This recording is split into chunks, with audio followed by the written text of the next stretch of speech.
Boa noite a todos e a todas. Nós estamos aqui novamente com mais uma live do GPOST. Hoje é uma live bastante especial. Nós estamos aqui com 12 representantes de dois movimentos muito importantes, inclusive no interior do movimento feminista, o Afronte e a Resistência Feminista. Nosso tema de hoje é a teoria da reprodução social, a pandemia e a vida das mulheres. E aí, para conversar com a gente, nós convidamos, então, a Gladys Pontes, que é aqui do Ceará. A Gladys é psicóloga e faz parte do Afronte, Movimento de Juventude, e a Carolina Freitas, que é da Resistência Feminista, é da Executiva Nacional de Mulheres do PSOL, também é doutoranda em Arquitetura e Urbanismo, e é advogada popular. Eu queria primeiro, assim, agradecer a participação das meninas, e das boas-vindas. Eu fico muito feliz, né? Então, tanto com a vinda da Gladys quanto da Carol aqui para o GPOST. Meninas, boa noite. Vocês podem dar um alô? Boa noite, gente. Boa noite, Carla, Gladys. Boa noite, sejam bem-vindos. Eu queria começar o nosso tema debatendo um pouco, ele tem esse título, A Teoria da Reprodução Social, a Pandemia e a Vida das Mulheres, mas acredito que nem todo mundo está familiarizado com o que é a teoria da reprodução social, e aí eu vou pedir para a Carol, né, fazer nessa primeira fala dela, tentar explicar para a gente o que é essa teoria e como essa teoria impacta numa análise da realidade em relação às mulheres de maneira específica, né?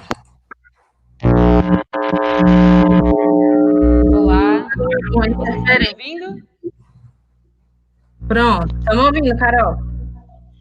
Boa noite, pessoal. Boa noite, Carla, Gladys. Eu agradeço bastante o convite aí do grupo, que é um grupo de pesquisa tão importante para participar desse debate sobre reprodução social e o contexto da pandemia. Espero que vocês estejam bem, na medida do possível, né, diante dessa situação de desalento absoluto que o país vive, né, com centenas e centenas de mortos todos os dias, mães, pais, filhas e filhos de tantas famílias que hoje, além de levarem as suas vidas de maneira muito precária, ainda têm que carregar o fardo da precariedade do próprio luto, né, ao enterrarem de uma maneira tão dramática os seus entes queridos. Eu acho que a iniciativa de discutir teoria, discutir opiniões teóricas sobre o que está acontecendo é bastante importante, tem que ser valorizada, inclusive para a gente conseguir segurar o nosso desalento, né? Eu acho que a aliança entre a teoria e a prática é algo bastante fundamental no marxismo. Eu acho que a teoria da reprodução social é uma tentativa absolutamente relevante de tentar compreender o mundo, tentar compreender a crise, para poder transformar as coisas, transformar a sociedade. E foi nesse calor, né, da luta de classes que a teoria da reprodução social foi consolidada, né, digamos assim, considerando que ela surge mais ou menos em 2016 como uma teoria formada a partir de um grupo de intelectuais marxistas mesmo, que é algo, não por acaso, bastante simultâneo a um levante novo de mulheres a nível internacional, na segunda década do século XXI. Portanto, é uma teoria que nasce do calor da ação política, e que retoma, né, não só o calor do momento, mas também retoma toda uma tradição histórica do feminismo marxista, do que se chama aí, algumas teóricas, historiadoras chamam de segunda onda do feminismo, né, que é a onda do movimento feminista situada aí na segunda metade do século XX, depois da Segunda Guerra Mundial.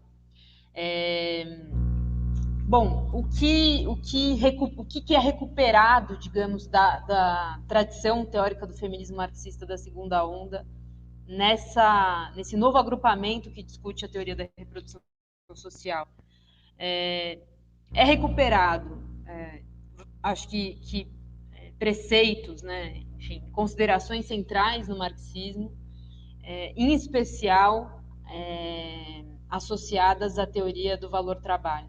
Quer dizer, a ideia de que o valor, de que a força de trabalho é a fonte do valor, porque ela é a força de trabalho que cria as mercadorias, que cria as condições da sociedade em que a mercadoria é uma forma generalizada. E a pergunta que é retomada pelas teóricas da reprodução social e que foi a grande polêmica, o grande terreno fértil de muita produção teórica marxista na segunda onda, é a pergunta que basicamente coloca o seguinte: se a força de trabalho é o que produz o valor, o que é que produz a força de trabalho? O que é que produz trabalhar? E elas vão chegar à conclusão de que era muito importante analisar algo que ninguém se interessava muito no marxismo, que era compreender a família, digamos, esse espaço, essa esfera, né, em que o capitalismo não dominaria, né, que seria um externo ao capitalismo, no sentido de que a família não se rege pela lógica de produção do valor, ela se dá como uma condição da produção de valor, mas ela em si não é parte do processo de produção. E aí elas vão chegar a uma conclusão que eu acho que tem uma enorme importância metodológica, que é uma ideia que está no Marx, mas que o marxismo, ou certo tipo de marxismo, acabou ignorando, né, propositalmente ou não, de que há um processo integrado entre a produção de bens, serviços, de mercadorias em geral, e a produção da vida humana no capitalismo. Portanto, que há uma totalidade que envolve esse processo de produção da vida e a produção das mercadorias, né? A produção da vida, para essas teóricas, ela pode ser dividida ou classificada em 3 níveis, quer dizer, então, há que se reproduzir a vida num nível diário, todos os dias desempenhar as tarefas necessárias para que o trabalhador possa chegar ao seu trabalho. A reprodução da vida daqueles que não seriam produtivos, né, nesse sentido, então, as crianças, os idosos, os doentes, e um outro nível que seria o nível geracional, né, que a condição que as mulheres detêm, biológica, né, de dar à luz, mas que, sendo uma condição biológica, ela é historicizada, ela é socialmente construída nessa sociedade capitalista. Essa noção de que a reprodução é uma condição da produção e que a dinâmica da reprodução ela está integrada, ela se combina, mesmo que desigualmente, com a produção, é o resgate de uma noção no Marx muito importante, que é a noção de totalidade, que é uma noção que essas teóricas vão desenvolver a partir, por exemplo, do trabalho que o Marx faz no Capital. Eu destacaria, por exemplo, o capítulo 21 sobre a reprodução simples, que está no Capital, que dá indícios, né, ou que nos dá, enfim, condições de compreender essa totalidade simultânea da produção e da reprodução para a reprodução da sociedade capitalista, né? Existe uma diferença, portanto, apesar de uma coisa estar inserida na outra, estar associada diretamente à outra, a diferença entre a reprodução social e a reprodução societal, que é a reprodução de toda a sociedade, nessa totalidade dinâmica que é o capitalismo, né? Por que tudo isso é importante? Porque, para as teóricas da reprodução social, no nível de abstração, é possível comparar ou representar os trabalhadores pela sua capacidade, né, ou a sua força de trabalho. Mas fato é que a vida dos trabalhadores não está encerrada na relação de exploração imediata, que é a lógica da produção de valor. Ou seja, há uma diferença entre o que é a força de trabalho e o que é a vida dos trabalhadores, concretamente. Isso importa na medida em que isso nos diz, em primeiro lugar, quem são os trabalhadores, quem é a classe trabalhadora, né? Nos seus momentos todos de existência. E também nos diz, em segundo lugar, mas não menos importante, uma coisa está obviamente relacionada à outra, como os trabalhadores podem lutar, né? Em que terrenos os trabalhadores lutam, né? Eu vou dar um exemplo, numa sociedade como a sociedade neoliberal, todas as particularidades históricas de cada país dentro do neoliberalismo, mas fato é que na sociedade neoliberal há uma reorganização, né? Ou seja, não há mais uma referência que havia antes da representação industrial fordista, que existiu mesmo que precariamente nos países periféricos, e, portanto, os níveis de salário são mais rebaixados, há um convívio entre a intensificação da exploração e da expoliação, que hoje é inclusive financeira, e que há também, e que determina a partir disso um estreitamento entre as condições de produção e de reprodução da vida dos trabalhadores. Ou seja, na pandemia, por exemplo, o nível de desemprego alarmante que existe ao redor do mundo, de milhões e milhões de pessoas que passaram desde pelo menos o mês de fevereiro a não terem mais como sobreviver a partir do seu trabalho, da sua oferta da força de trabalho, é um elemento que constitui um aumento também vertiginoso da violência contra as mulheres dentro de casa. Então, nesse sentido, há essa associação gritante entre a produção e a reprodução, né? Agora, o fato de haver, na teoria da reprodução social, um método que associa a reprodução à produção a partir de uma relação de combinação desigual, supera, né, uma visão muito tradicional no marxismo e absolutamente equivocada, mas que foi predominante durante décadas, mas que, embora tenha sido predominante, é abstrata, é formal e é bastante incompatível com a realidade da maioria das mulheres do mundo, que é, digamos, uma concepção formal da divisão sexual do trabalho, né? Quer dizer, as mulheres da classe trabalhadora não estão só na reprodução e os homens estão na produção. Elas vivem uma conciliação impossível de estarem ao mesmo tempo na produção e na reprodução. Essa é a teoria da reprodução social. A questão é que, para essa concepção tradicional da divisão sexual do trabalho, uma conclusão política, digamos, dessa concepção é de que a independência econômica das mulheres, né, o deslocamento das mulheres do lar para o mercado, seria uma condição importante da libertação das mulheres. E eu não nego isso no sentido de que a independência econômica das mulheres é, evidentemente, um fator importante em detrimento da dependência econômica das mulheres. A questão é que as relações de exploração em que estão inseridas as mulheres no neoliberalismo não podem ser, de maneira alguma, representadas ou consideradas como libertação, né? Quer dizer, uma mulher que trabalha como faxineira terceirizada não alça, a partir da sua condição de assalariada, qualquer libertação. Então, isso também importa aí para a gente, enfim, fazer delimitações, digamos, históricas sobre que tipo de concepção é essa que enxerga a totalidade da produção e da reprodução como modo de operação de reprodução societal, né? E para o capitalismo, a Titi Bhattacharya, por exemplo, que é uma das autoras da teoria da reprodução social, vai falar isso, vai usar esse termo, né? Que entre a produção e a reprodução, por causa dessa relação desigual, porém combinada, existe uma dependência relutante, né? Então, o capital ele precisa da força de trabalho, mas ele não quer despender recursos para manter a vida dos trabalhadores.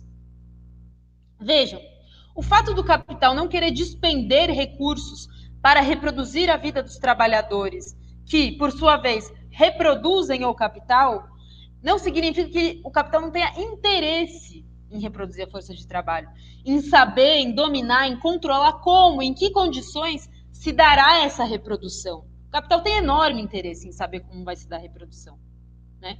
Quer dizer, se a reprodução da classe ela se dá em níveis mínimos, muito frágeis, a classe terá menos condições de lutar. Se se a reprodução envolve certo nível também de educação a partir de ideologias de combinação, de adesão ao capitalismo, as relações de exploração, certamente a reprodução será útil para o capitalismo, para os detentores do capital. Então, isso é bastante importante também. Mas fato que a pandemia ela forçou uma relação mais intensa, mais contraditória entre o capital e a força de trabalho. Algo que já era muito contraditório e acirrado no neoliberalismo passa a chegar a níveis bastante inéditos historicamente, né? Essa relutância, essa dependência relutante entre capital e trabalho na reprodução dos trabalhadores, portanto, vai incluir nesse momento de pandemia, né, investimentos em reprodução social, porque o capital ele precisa ceder esses recursos para reproduzir a vida das pessoas a partir de benefícios, de renda emergencial, de mais investimento em saúde, etc., porque ele está agindo em prol dos seus próprios interesses, né? Mas daí essa dependência ela se torna mais revelada, né?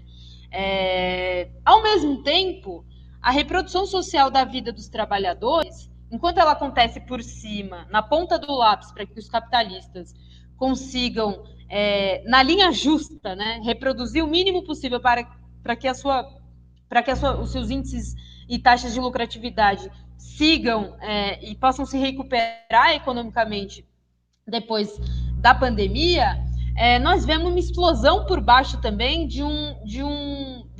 das relações, das experiências, né, da luta de classes para garantir a reprodução a partir da solidariedade de classe em bairros, entre categorias de trabalhadores e por aí vai, né? Então, há lutas existentes no terreno da reprodução da vida dos trabalhadores, e é por isso que a teoria da reprodução social nos ajuda, nos é útil para compreender e transformar as coisas que nesse momento muito agudo, né, nos inspiram, assim. Então, greves de trabalhadores ao redor do mundo que se recusam a produzir bens, por exemplo, que não são essenciais, ou greves de trabalhadores que não pretendem arriscar a sua própria vida e a vida das suas famílias em prol do lucro do seu patrão, e paralisam seus ambientes de trabalho. Isso aconteceu fortemente em vários países, em especial na Itália.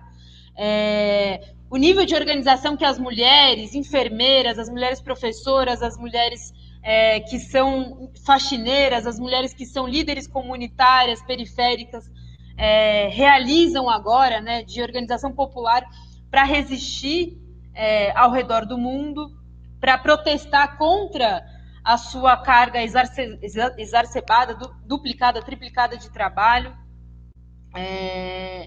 A batalha, por exemplo, do feminismo antirracista, do feminismo negro contra o encarceramento da população durante a pandemia, né? ou a luta, por exemplo, para o atendimento da população migrante, refugiada nos países centrais.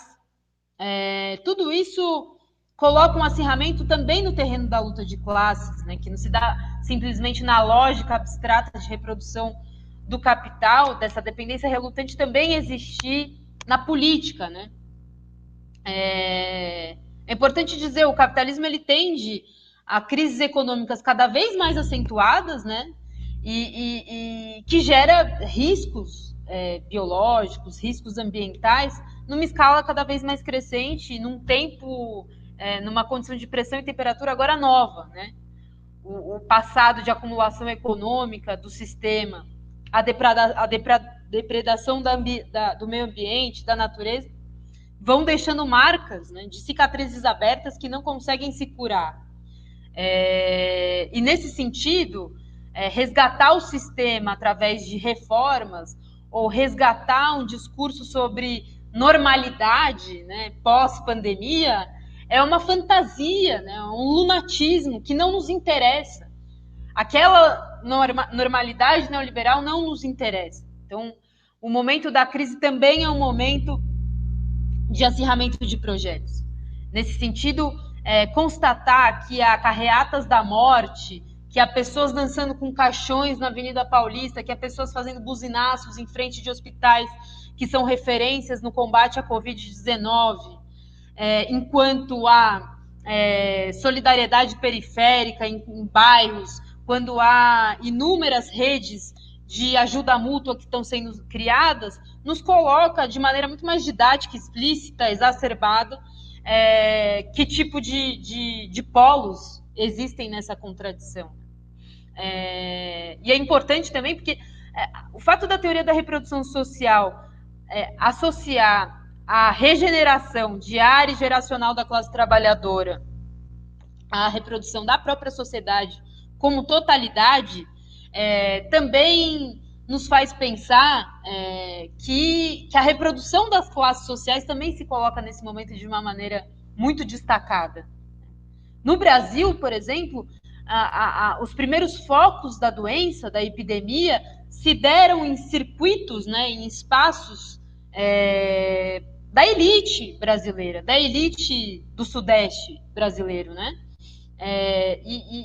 E os primeiros mortos, as primeiras vítimas fatais da Covid-19 não eram senão aqueles trabalhadores da reprodução social que servem a essa classe burguesa no Brasil, né? Que são empregadas domésticas, que são porteiros, que são motoristas, que são jardineiros, que são faxineiras, que são cozinheiras, que são babás, que são cuidadoras, né? Quer dizer, todo esse trabalho mercantilizado de reprodução, esse trabalho assalariado de reprodução social, no Brasil, revela, ao mesmo tempo, um passado de escravização, né, do povo negro, mas que também revela a maneira mais atual como a classe média alta, como a elite brasileira se reproduz, né? E que não pode simplesmente renunciar a esses trabalhadores nesse momento, sob pena de não conseguir mais se manterem as suas vidas, as suas rotinas luxuosas de bem-estar intactas, né? Portanto, é importante pensar também na reprodução social não só como, na esfera doméstica, não só como um trabalho não pago, mas também onde habitam como trabalhadores um contingente de milhões e milhões de mulheres negras no Brasil. 7 milhões de mulheres negras no Brasil são empregadas domésticas, ou estão desamparadas, foram dispensadas sem nenhum direitos inclusive muito tardios, né? Escandalosamente tardios, que só chegaram em 2015, ou estão sendo obrigadas a trabalhar para reproduzir essas famílias burguesas sob todos os riscos de serem contaminadas, né? Por fim, eu acho importante não só pensar na reprodução societal a partir da reprodução social do ponto de vista das classes, mas também do ponto de vista das condições planetárias para que a vida humana siga existindo. Nós estamos chegando num limite absoluto também do ponto de vista ambiental, né? O protagonismo econômico, por exemplo, do agronegócio, da pecuária industrial, criou um ambiente bastante propício para a propagação de patógenos como esse do coronavírus, né? Enfim, cada vez mais os hospedeiros desses vírus estão próximos do consumo humano, né? Das relações de domesticação que o homem criou, que os seres humanos criaram. Quer dizer, há nas últimas décadas um acirramento, um aprofundamento e uma velocidade maior desse tipo de patógeno, né, que vai do animal para o ser humano. E esse é mais um motivo pelo qual não há como reivindicar a volta à normalidade. Não seremos nós, da esquerda socialista, marxista, que teremos esse interesse de reconstituir um sistema que vive uma decadência histórica violentíssima, né? E que dá saltos agora no momento de pandemia. Para concluir, porque eu acho que eu já falei bastante, eu queria relembrar aqui teses, porque a teoria da reprodução social ela é importante porque ela organiza pessoas, ela organiza a vanguarda feminista ao redor do mundo mesmo. E aí houve uma publicação recente que eu acho bastante interessante e didática, de 7 teses de um coletivo da teoria da reprodução social, que circunda aí essas autoras que fizeram o Manifesto do Feminismo para os 99%, que escreveram artigos e livros sobre a teoria da reprodução social e que são militantes também políticas, né, que organizam, por exemplo, a Greve Internacional de Mulheres do 8 de março, em vários países e tal, e que estão organizando também agora um chamado feminista do 1º de maio transfronteiriço, né? Depois acho importante até socializar a divulgação, os vídeos que estão sendo produzidos por feministas de diversos países, mas elas formularam, eu acho, 7 teses bastante ilustrativas de um programa feminista da reprodução social. Quer dizer, a teoria da reprodução social não só como algo, um conhecimento depositário, enfim, para um acesso restrito academicamente, etc., mas a teoria como um programa político para a ação, né? Quer dizer, a tese 1 é de que o capitalismo prioriza a produção do lucro em detrimento da produção da vida, e nós temos que inverter isso. Quer dizer, não é só a degradação da classe trabalhadora a partir das relações de superexploração, a partir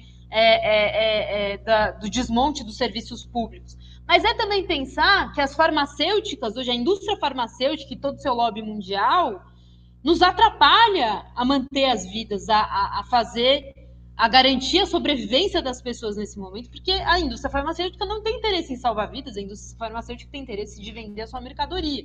Portanto, essas atividades que têm que ser desmercantilizadas para salvar as vidas, né?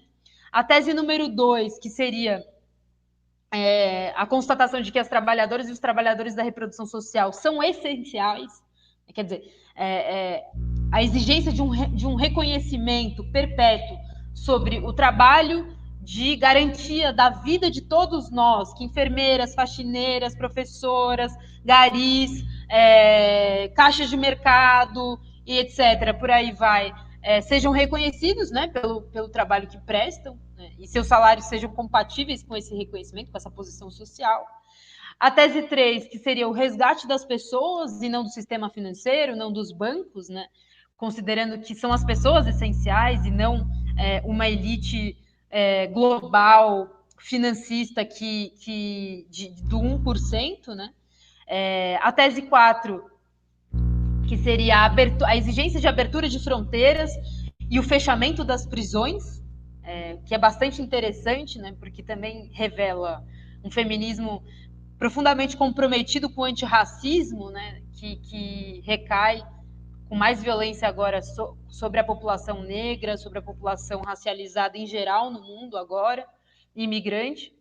A tese 5, que a solidariedade é a nossa arma e nós temos que usar essa solidariedade contra o capital, quer dizer, reconstituir a confiança da classe trabalhadora, que é só a partir da sua organização que a luta e da sua luta que a vida muda. Então, valorizar todo e qualquer tipo de solidariedade de classe que está acontecendo nesse momento, que unifica categorias antes fragmentadas, que unifica sem-tetos com sindicalistas, que unifica feministas com, enfim, categorias de trabalho, tudo isso é bastante importante. A solidariedade feminista que deve haver contra a violência doméstica, que aumenta no momento de isolamento social, que aumenta e também exacerba esse espaço violento que é o espaço doméstico.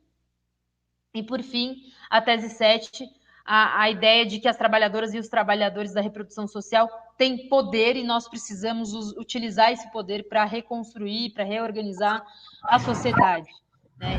E por isso eu concluo dizendo que nesse 1º de maio, amanhã, o chamado internacionalista do movimento feminista ao redor do mundo e que valoriza muito esse trabalho de reprodução da vida, feito por essas trabalhadoras que estão à frente na saúde, na educação, na manutenção urbana, para a vida no setor alimentício, para garantir que a sociedade sobreviva a essa pandemia, é muito importante para a criação de uma consciência de classe, mas também para a consciência revolucionária, para a consciência anticapitalista.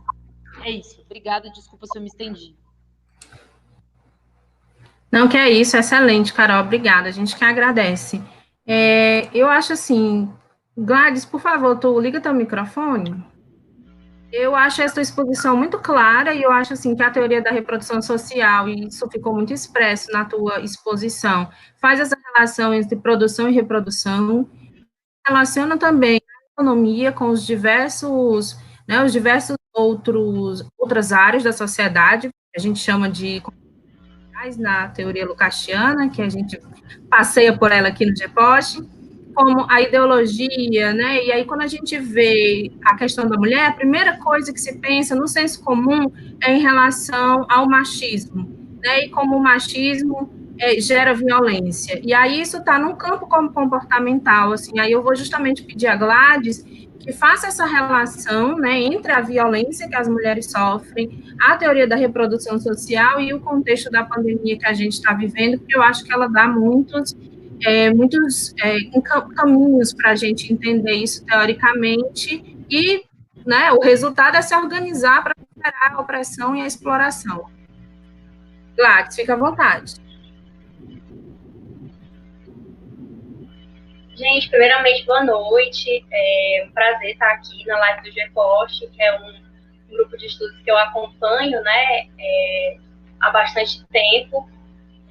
Tenho uma imensa gratidão, né, por todo o conteúdo que o canal do GEPOST traz sobre marxismo, sobre a luta das mulheres, né, para esse campo, né, tão difuso que é a internet, né, que tem tanta informação, mas tanta informação de encontrar. Então, acho que o GEPOST, ele traz um papel fundamental, assim, para os movimentos sociais, para a esquerda, né, para a gente tentar pensar aí a nossa sociedade para além daquilo que está posto, né, para além dessa ideologia dominante. Então, queria começar, né, agradecendo o convite e dizer que acho que a explanação, né, da Carol já trouxe um pouco sobre o que é a teoria da reprodução social, e acho que a pergunta da Carla vai muito no sentido do que é que a gente vê hoje como difuso, né, assim, de o que é propagandeado hoje como feminismo, as discussões sobre violência contra a mulher, né, e aí eu acho que casa muito também com o discurso do presidente, né, do Bolsonaro, que em algum tempo, né, atrás ele trouxe a ideia de que a violência contra a mulher era um problema que estava sendo causado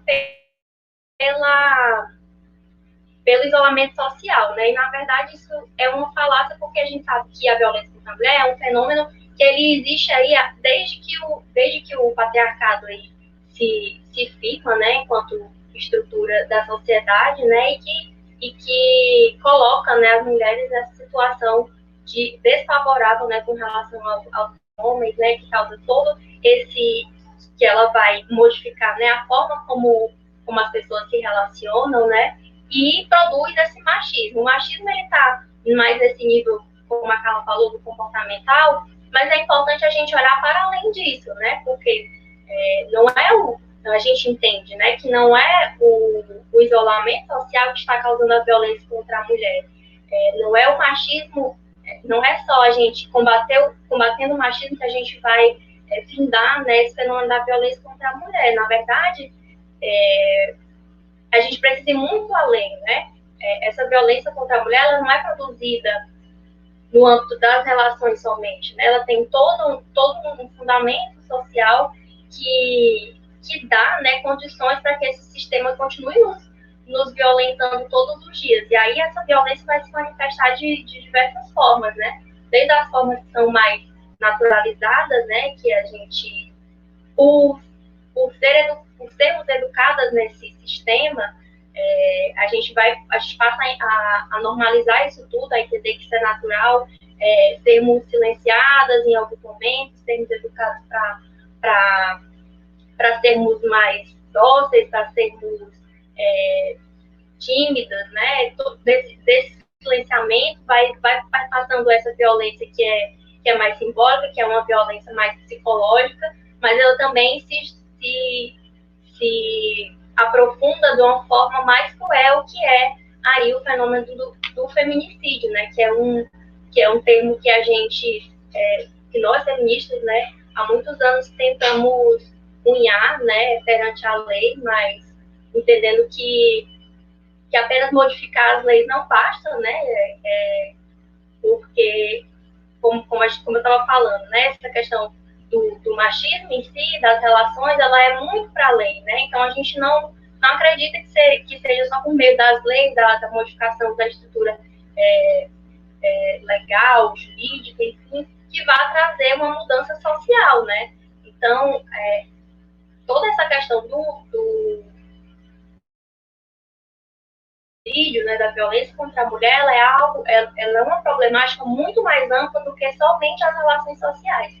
Eu acho que a gente está caminhando aí para uma mudança aos poucos nessa sociedade, né, em que a gente já vê muitas mulheres, inclusive mulheres jovens, né, tendo uma perspectiva mais abrangente, mais bem informada, né, sobre os seus direitos, sobre o entendimento de sermos mulheres, a problemática de sermos mulheres nessa sociedade tão patriarcal, mas a gente ainda precisa avançar muito nesse sentido, né, porque como a gente está vivendo hoje nesse boom das informações, né, acho que as mulheres têm tido um acesso maior a essa ideia, né, de que é pelo combate ao machismo, simplesmente que a gente vai conseguir fazer uma mudança social. E, na verdade, a gente precisa olhar para além, né?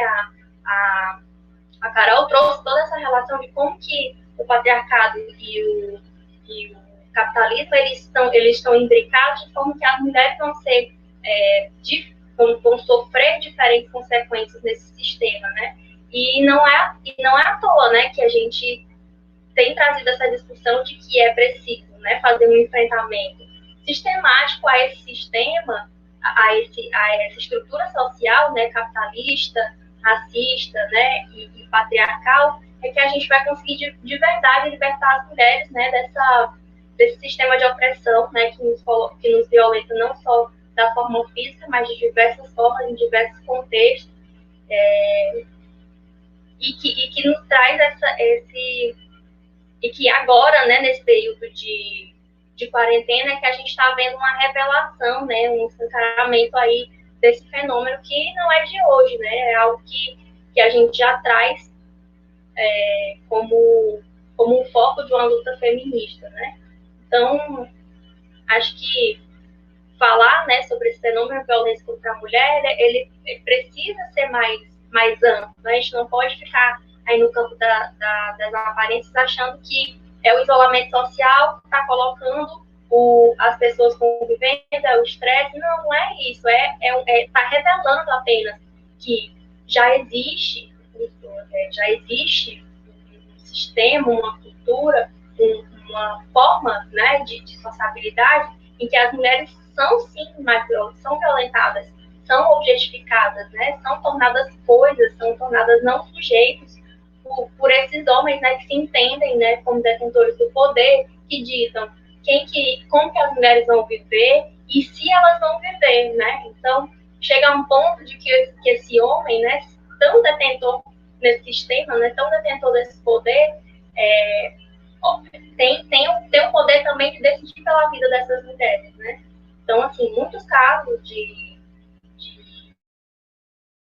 estão sendo aí denunciados, né, muita subnotificação. Acho que aqui no Ceará, a gente, recentemente, acho que há umas 2 semanas, o Diário do Nordeste anunciou que houve uma diminuição na violência contra a mulher aqui no estado.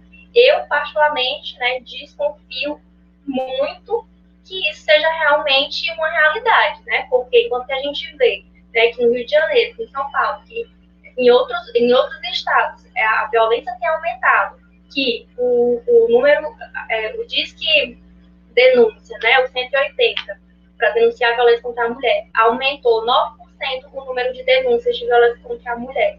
Eu desconfio muito que o Ceará esteja indo na contramão disso tudo, porque a gente não está tendo uma política específica para esse contexto de violência, que eu acho que é necessário, porque nós estamos falando de um momento em que as mulheres elas estão convivendo 24 horas com seus agressores, essas mulheres estão sendo vigiadas por 24 horas, então os mecanismos que essas mulheres teriam antes, em um momento de não isolamento social, estão reduzidos. Então, essas mulheres, elas se veem tendo que sofrer violência. A forma a lidar com isso é sofrer essa violência, porque não existe um aparato específico do Estado, né, nenhuma política social, nenhuma política pública que vá assegurar essas mulheres as suas próprias vidas, os seus direitos, né? Visto que essas mulheres estão aí impedidas de simplesmente fazer uma ligação, porque imagina só, 24 horas com seu agressor sendo vigiada, será que essas mulheres vão ter condições de fazer uma denúncia por telefone?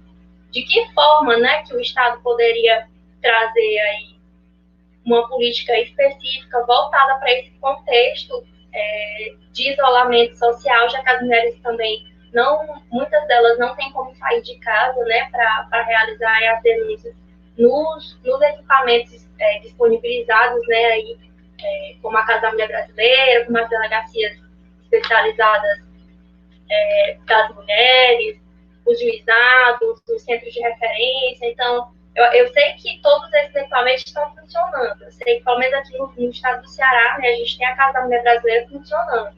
Mas será que as mulheres têm condição de acessar nesse momento que a gente está vivendo? E não só pelo fato de que, não só pelo fato do isolamento, mas também a ideia de que quem são essas mulheres, né, que mais buscam esse serviço? São mulheres que têm aí uma renda, né,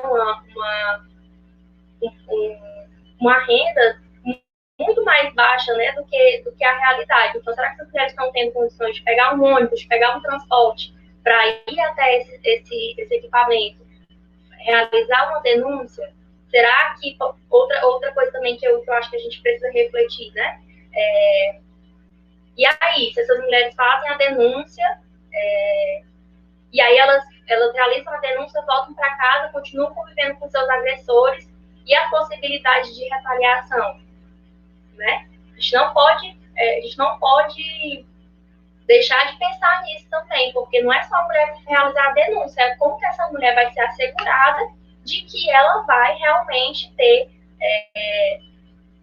estar segura da sua vida, que esse agressor ele não vá tomar uma medida muito mais agravante aí, que possa chegar, inclusive, ao feminicídio. Então, a gente está vivendo uma problemática muito, muito complexa, né? Porque a gente está vivendo aí realmente as mulheres estão desamparadas.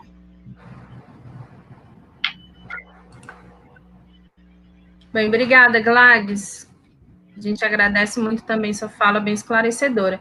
Eu queria discutir um pouco sobre o movimento de mulheres hoje e a gente tentar entender como a teoria da reprodução social colabora com essa organização e com esse movimento. A gente já tem visto há alguns anos como o movimento de mulheres está dinâmico, né, internacionalmente e até nacionalmente. Esse ano na Espanha, por exemplo, né, foi um dos maiores 8 de março que já existiu. Foram 120 mil em Madrid, 20 mil em Sevilha e 50 mil em Barcelona. Então, assim, um número muito grande. Inclusive, essas mulheres foram culpabilizadas pela disseminação do coronavírus na Espanha, né? Assim, foram as mulheres que estiveram na rua no 8 de março e elas responsáveis por essa disseminação. Ao passo que as mulheres se organizam, o capital ataca, né? E então essa culpabilização está em relação a isso. Mas a teoria da reprodução social, ela não é hegemônica nessa organização e nesse movimento. Aí a minha pergunta, Carol, é o que a teoria da reprodução social traz de qualitativamente diferente na colaboração dessa organização das mulheres?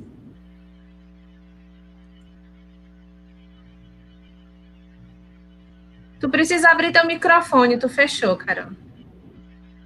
Desculpa. Oi, gente. Eu acho, Carla, que tem diversos níveis de colaboração.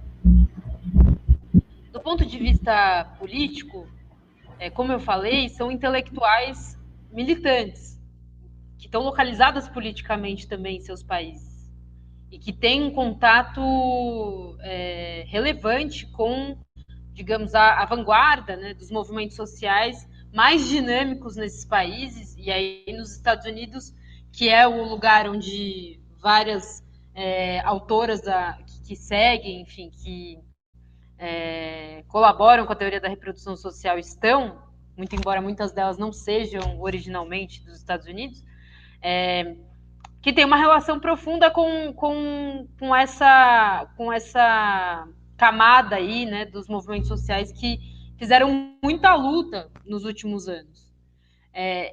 A compreensão do momento que a gente vive, teoricamente, né, a teorização do que é o feminismo e a sua correspondência subjetiva, política, mas também estrutural com o neoliberalismo, torna com que essas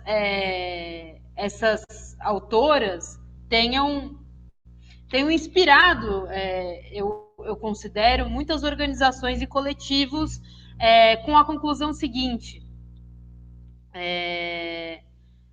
Eu não sei se eu caí. Ah, não, tá aqui. Que desapareceu para minha tela. Com a conclusão seguinte. As lutas, a partir do neoliberalismo, houve diversas transformações em diversos níveis. Infelizmente, a esquerda, por muito tempo, enxergou o neoliberalismo com uma correlação política de forças desfavorável à classe trabalhadora e às suas organizações tradicionais. Digo com isso sindicatos, partidos políticos de esquerda e por aí vai. Mas vejam, há uma crise mais profunda que o neoliberalismo revela também, né, que não está só na superfície das representações políticas. Há uma mudança estrutural, objetivamente colocada, né, de reorganização também da classe trabalhadora, do trabalho, divisão internacional do trabalho, inclusive. E a isso corresponde também uma crise de reprodução social mais acirrada, que é o que eu estava dizendo antes. Então, há, por um lado, um enfraquecimento histórico dessas organizações muito pautadas pela esfera da produção industrial, né? E a sua representação mais clássica, que são os sindicatos. O enfraquecimento no neoliberalismo dos sindicatos faz com que as lutas migrem para o terreno da reprodução social. Isso é teorizado pela teoria da reprodução social. A teoria da reprodução social, ela é recente, quer dizer, ela retoma preceitos da segunda onda, mas ela é recente justamente porque ela atualiza a partir das conclusões teóricas sobre a produção no capitalismo. Então, qual é a conclusão política, qual é o apontamento, né, o chamado que as teóricas da reprodução social fazem e que inspiram feministas? Você tem razão, alguns setores do movimento feminista, não são todos, mas um setor do movimento de mulheres, como eles agem a esfera em termos políticos. Isso significa que as feministas marxistas da teoria da reprodução social devem ser aquelas que são as maiores tribunas no espaço da produção, a fazer com que haja solidariedade de classe no espaço da produção com os espaços da reprodução. Haja solidariedade de classe antirracista nos espaços da produção. Haja solidariedade de classe anti-LGBT-fóbica nos espaços da produção. E, simultaneamente, nos espaços da reprodução, no terreno, por exemplo, dos movimentos de bairro, no terreno, por exemplo, nos movimentos de opressão, serem aquelas que também vão reivindicar uma aliança estratégica com o movimento de trabalhadores nos seus espaços de produção. A nossa unidade estratégica, essa é a conclusão política mais importante da teoria da reprodução, é o levante de trabalhadores em todas as suas esferas de vida, na reprodução e na produção. É por isso também que há, digamos, uma polêmica das feministas, inclusive próximas ao marxismo, materialistas que sejam, etc. É por isso que, para as teóricas da reprodução social, não se trata da opressão de gênero, da opressão de raça e da opressão de classe serem três aditivos, três elementos de soma, né? A compreensão da totalidade do sistema capitalista nos faz enxergar as relações capitalistas não apenas como aquelas circunscritas às relações imediatas de exploração. Então, veja, a última consequência, a mais coerente das consequências, a conclusão do racismo é o anticapitalismo. Considera que o racismo não é algo associado, não é algo aderivo, não é algo assessorado pela opressão capitalista. Ele é a própria forma do capitalismo. Nesse sentido, a unidade estratégica dentro da diversidade concreta dos movimentos sociais, das experiências de levante da classe, de organização da classe, é o programa, né, finalmente, da teoria da reprodução social. Isso é muito importante no momento em que a gente não pode prescindir da solidariedade. Porque em todos esses espaços onde os trabalhadores vivem, produzem, se reproduzem, tem que existir uma interligação, né? Quer dizer, a solidariedade entre as esferas, ela é, no limite, o próprio classismo, o próprio novo classismo. Se você tem uma classe menos homogênea, é preciso, mais do que somar as partes, é preciso construir uma síntese que seja maior do que Então, esse é o sentido do classismo, esse é o sentido do anticapitalismo da teoria da reprodução social, que eu acho, sendo entusiasta, né, da coisa toda, que é uma grande contribuição. Acho que o outro sentido é entender, por exemplo, a tradução que se deve fazer da noção de greve. Porque uma greve feminista, que é o impulsionamento político das teóricas da reprodução social e todos os movimentos que aderem à teoria, é de que a greve, quando a gente vê a relação contraditória entre reprodução, a greve vai existir na produção e vai existir na reprodução quando as mulheres estão na rua, quando as mulheres não estão nos seus espaços de salariamento e não estão em casa mantendo a vida da família e do lar. Né? A paralisação se dá na produção e na condição da produção. Isso é muito importante porque houve no marxismo uma cultura histórica que vem do stalinismo, que vem de outras influências, de que o espaço da produção ele é prioritário, porque ele é, na lógica do capital, ele é o que faz o sistema, digamos, o coração do capital, né? O coração do sistema capitalista. Isso é verdade, mas o Marx nunca fez nenhuma conclusão política sobre o espaço da produção ser prioritário politicamente na luta de classes. Porque isso também se restringe à abstração, né, do funcionamento do sistema capitalista. As condições da produção, que é a reprodução, politicamente é muito relevante num sistema que pretende acabar em níveis expoliativos nunca antes vistos com essas condições também. Quer dizer, os espaços importantes, dinâmicos da luta de classes, vão ser aqueles que historicamente vão ser dados, não vão ser aqueles que a priori são dados, né? Então, eu acho que essa é uma grande contribuição. A associação não só teórica, da compreensão lógica, mas também da pensamento político para essa unidade estratégica. Ok. Gladys, tem uma pergunta aqui, eu ia te perguntar outra coisa, mas vou aproveitar que o tempo corre e fazer a pergunta aqui da Adriana. Ela diz o seguinte, Gladys Pontes, o contexto de isolamento não se configura como potencializador de violência? Gostaria de ouvir mais sobre isso. Sim, com certeza, né? Eu acredito que não só o isolamento, mas também todas as dificuldades relacionadas com essa crise social, né? O desemprego, as pessoas sem receber os auxílios, muitas vezes passando necessidades físicas mesmo, fome, né? Sem ter acesso a nenhum tipo de política pública, né, social, enfim, que possa amenizar, né, as consequências dessa crise, né, para as pessoas mais vulneráveis, e isso tudo se soma com o fato de que as pessoas estão convivendo mais, né, acho que também uma outra questão que eu acredito que seja uma grande potencializadora, né, é o abuso de álcool, né, Eu acho que a gente está vendo também um fenômeno aí de que as pessoas estão ingerindo mais o álcool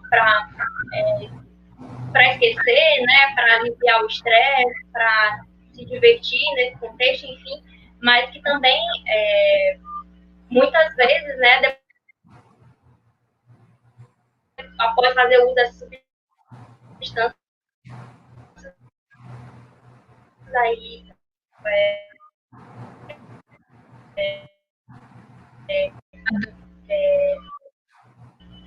esses homens acabam...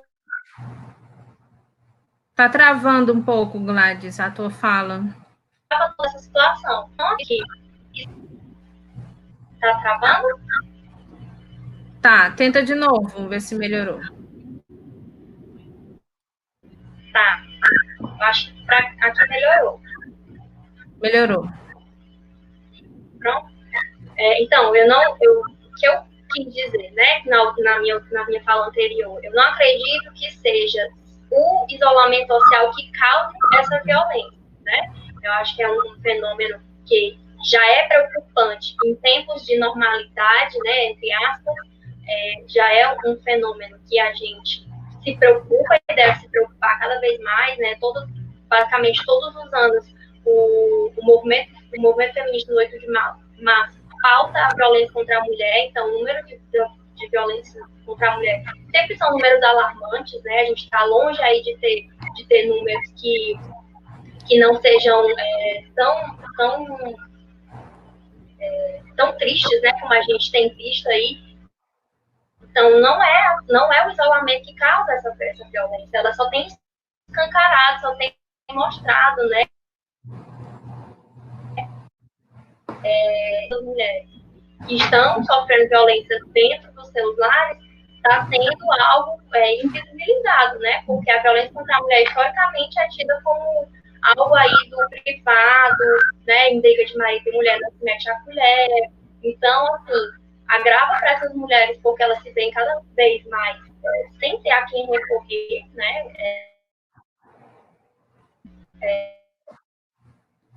Doméstico, né? Privadas de ter acesso aos aparatos, né? Disponíveis. E ainda tem o fato de que elas não estão tendo esse contato social. Então diminui, inclusive, a chance dela ter essa possibilidade de denúncia, né? Então, assim, acho que eu respondi, né, a pergunta feita. Gladys, eu não sei se... Sim.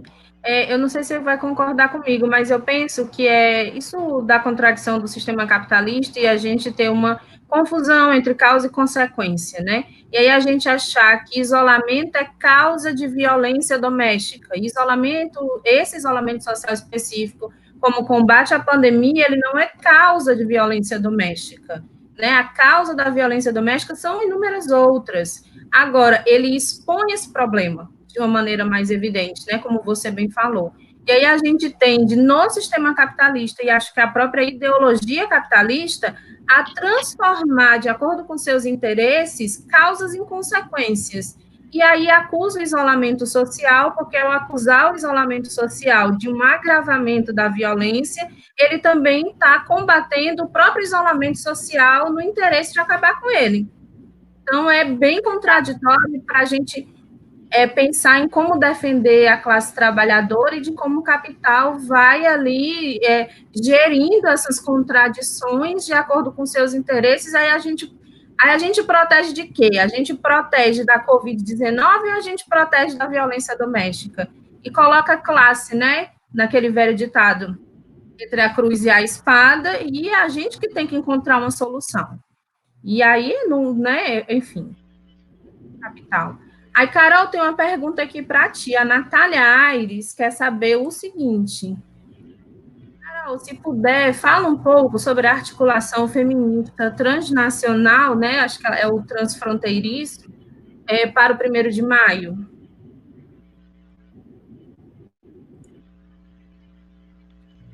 Bom, obrigada aí, Nath, pela pergunta. Como um pouco na toada aí do que a gente está conversando mesmo, né? A noção de que de que hoje o feminismo resgata, né, um sentimento classista há muito perdido pelas derrotas impostas pelo neoliberalismo, de que fato é que desde mais ou menos 2014 há um amadurecimento das relações internacionais do movimento feminismo, né, do movimento feminista, das relações internacionalistas de várias organizações do movimento feminista de diversos países que se levantaram nesses últimos anos. Eu acho que o Manifesto Unificado, que reúne dezenas de países, de feministas de dezenas de países, para esse 1º de maio, é um sintoma do nível importante, considerável, do amadurecimento desse internacionalismo feminista pela base, né, por aquelas que a quente estão lutando e precisam fazer intercâmbios com as suas companheiras de diversos países para poder crescer, elaborar, pensar nos rumos do movimento. A gente falava da Espanha, mas é muito importante dizer que o feminismo latino-americano tem sido uma lição mundial para o feminismo ao redor do mundo inteiro, né? Considerando que o estalo da revolta popular que se deu no Chile desde o ano passado, que fez 6 meses agora há pouco, se deu a partir de organizações feministas, né, de feministas secundaristas, de feministas que há anos já vem construindo o 8 de março no Chile, que esse ano também teve mais de 2 milhões de pessoas na rua. Parece que faz muito tempo, mas faz um pouco mais de um mês, né, 1 mês e meio, sei lá, que havia 2 milhões de pessoas na rua no 8 de março no Chile, né? E aí eu acho que o Manifesto Transfronteiriço coloca mesmo essa polarização entre as mulheres e o neoliberalismo. Quer dizer, o ethos dos setores mais oprimidos, explorados ao redor do mundo, é feminista hoje contra esse sistema que vive uma fase de acumulação que leva a um limite novo às condições de reprodução da vida, que é o neoliberalismo. Então, a Verônica Gago, que não é exatamente desse agrupamento da teoria da reprodução social, vai ter uma contribuição muito legal nesse sentido, sobre como as feministas são o antagonismo político ao neoliberalismo. E acho que o Manifesto Transfronteiriço traz essa lição para nós também, né?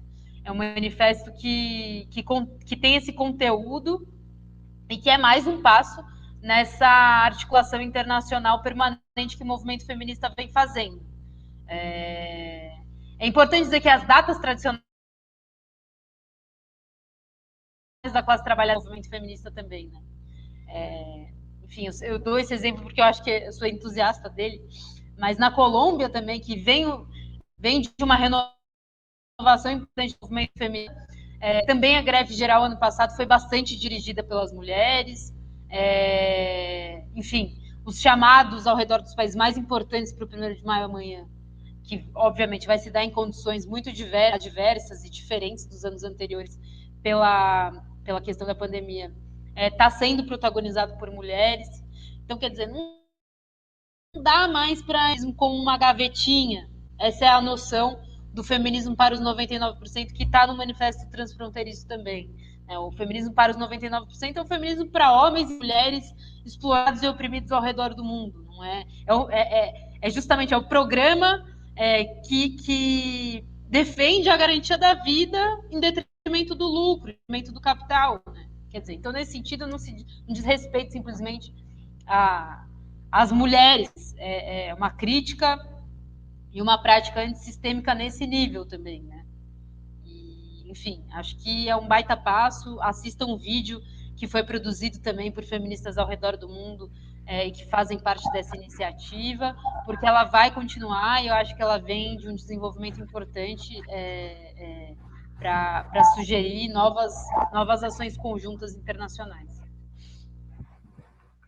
Bem, eu vou colocar aqui o comentário da Andrea e já vou pedir para vocês fazerem, né, os comentários finais, as colocações finais de vocês. A gente já está caminhando aqui para o final da nossa live. Aí a Andrea diz o seguinte: não há libertação feminina no trabalho assalariado alienado de reprodução. Vamos inverter, começar com a Gladys?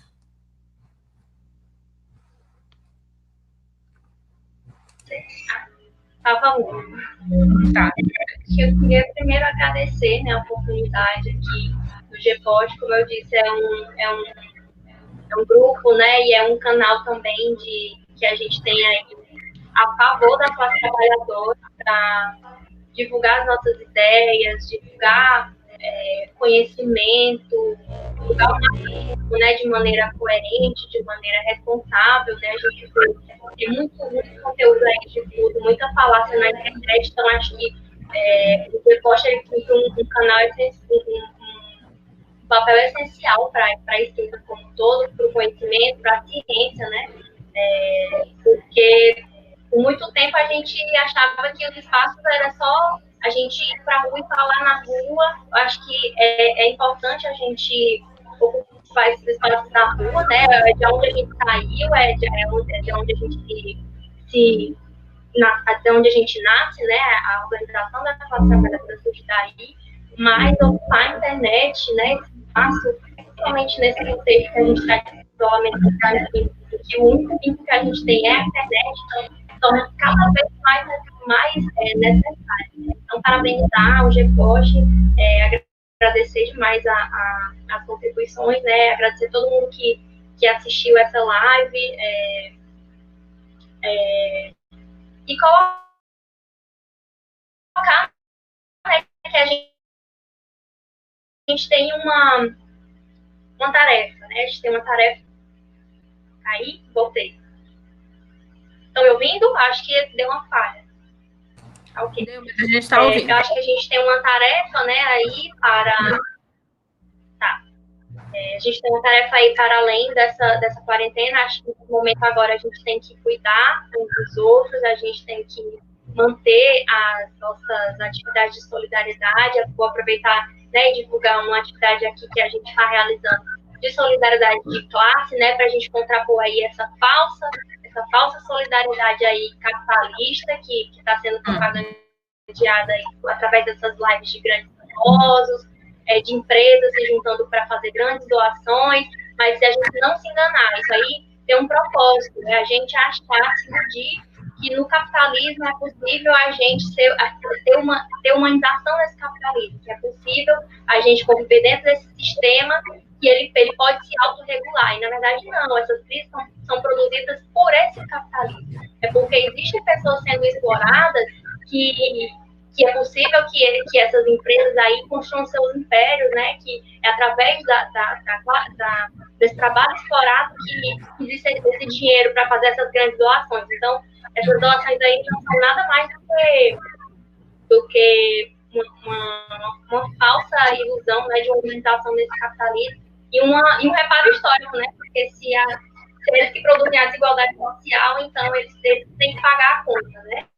Mas, enfim, a gente está aí, tem a tarefa de construir uma campanha de solidariedade de classe, mostrando para a classe trabalhadora que a gente, nós somos por nós, né? E aí também desenvolver um papel essencial que é disputar a consciência dessa classe trabalhadora, né? Dizer que não é nesse sistema que nós vamos ter condições de pleno desenvolvimento da vida, né? Então, a gente tem um papel aí que é, durante essa quarentena, né, disputar a classe trabalhadora, a consciência da classe trabalhadora para se organizar para o pós, porque o que vem aí não tem precedente. O que vem aí é muito grave, é muito sério, e a gente precisa saber que lá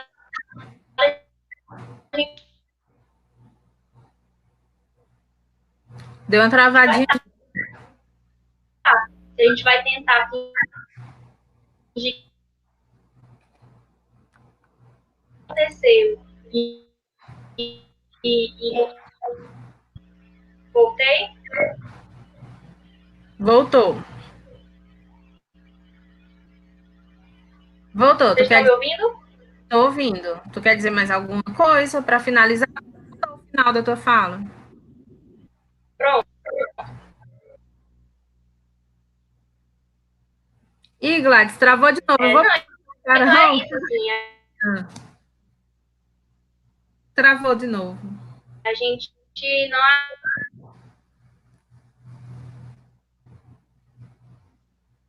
Eu vou passar para a Carol, e aí quando a gente conseguir, Gladys, tu se despede de novo, direitinho.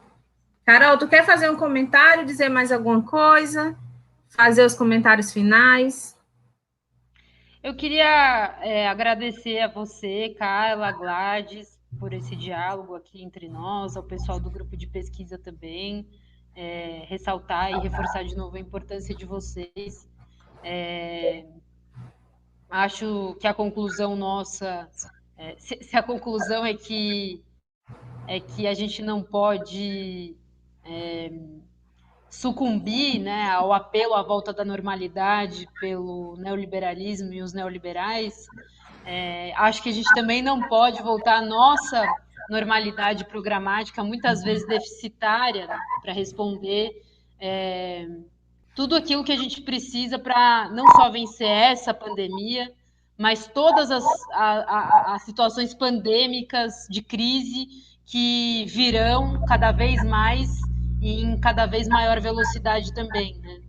Quer dizer, eu acho que a teoria da reprodução social, reforçando isso também, é o programa que consegue unificar todas as demandas dos trabalhadores quando são explorados, do equilíbrio, do necessário equilíbrio ambiental que é preciso para a espécie humana seguir existindo, do antirracismo, da luta antirracista, que hoje não pode ser dissociada da luta feminista, né?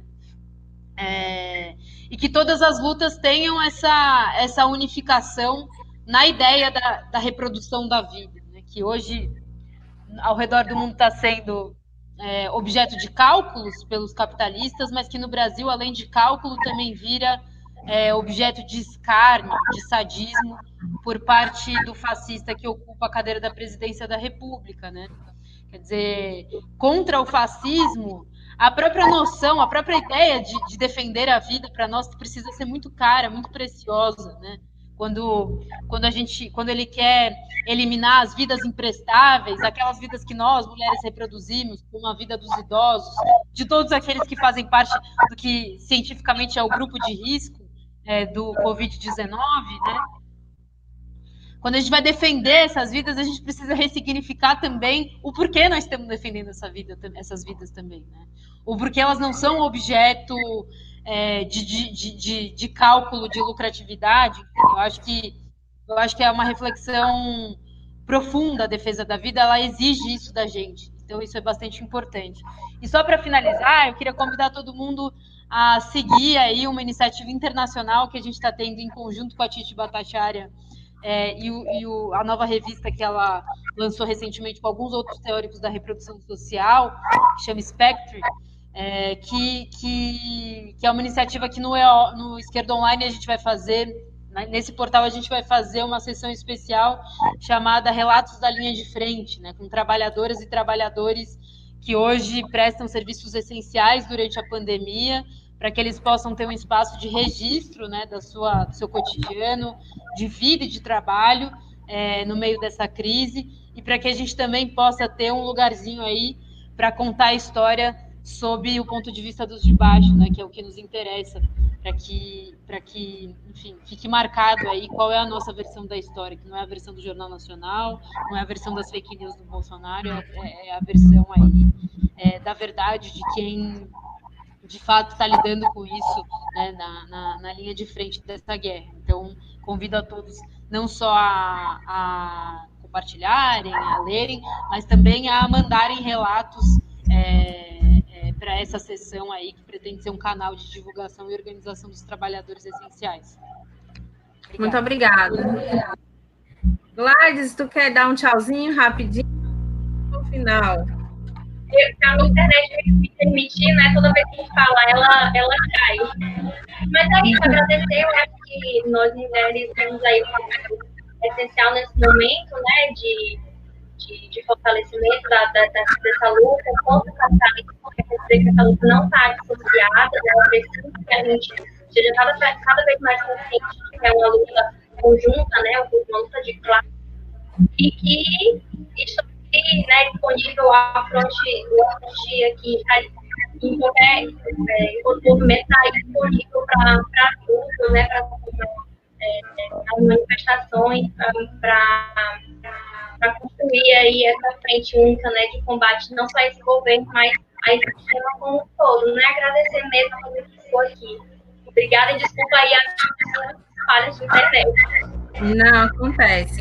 Eu queria agradecer demais a presença de vocês, já fazer o convite para a volta de vocês aqui. Eu acho que tem muitos temas para a gente debater, então já vou avisando que daqui um convite a gente volta para fazer talvez até um aprofundamento, um programa com uma, depois o outro com a outra, e a gente aprofunda algumas questões. Queria agradecer também ao pessoal que está assistindo a gente, o pessoal que aqui, o pessoal que já passou, e dizer que a live fica disponível depois lá no YouTube, para vocês que conhecem o nosso canal, então ela vai ficar lá.